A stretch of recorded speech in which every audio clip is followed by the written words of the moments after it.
Okay, so for this question, let's firstly draw a graph.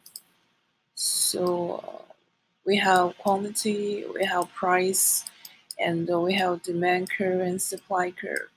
So supply, this is demand, and if the market achieve equilibrium itself, the price is $1,000 per month, and the quantity we say is Q star. But now the government would like a price ceiling, and this price ceiling is below the equilibrium price, so this is 750. So if the price ceiling is below the equilibrium price, so the quantity supplied is lower than quantity demanded. Okay, so let's think about different situations. Okay, so situation A say that what's the impact on the people who are living or rent in the city? So those people will be made better off.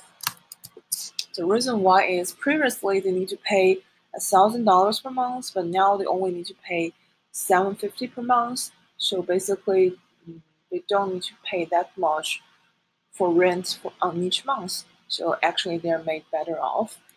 And what about the impact for those who are going to rent some apartment for the next year? Those people might be worse off. The reason why I say it might be is this kind of worse off come from the market shortage. So this shortage is QD minus QS. So basically, because of this lower price ceiling, this is 750. The quantity demanded is higher than quantity supplied, so that creates some shortage in this market. So there are many people who like to rent in the city, but only QS can be supplied in this market. So for those people who cannot rent an apartment because of this price ceiling, they are made worse off. And for C are those landlord follow this policy. So if the landlord follow this policy, they are made worse off. That's because of producer surplus, or it's an easy way to say was producer surplus because of this price ceiling. So the producer surplus only this area. This is producer surplus, but previously it is higher. So previously, the landlord can rent apartments at a higher price and can rent more apartments.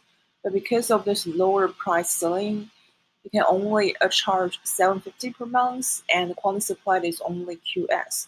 So the landlord will be made worse off. Okay. And what about the last part?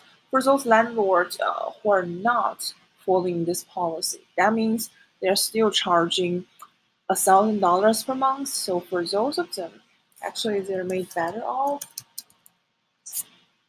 because compared with those landlords who are following this policy, they are charging 1,000, and because there's some shortage in this market, they can still rent their apartment either at a higher price, 1,000, or make them vacant. So basically, they're not worse off; they're better off. Only if they will be maybe charged by the government for this kind of like a penalty case. But in general, they are better off.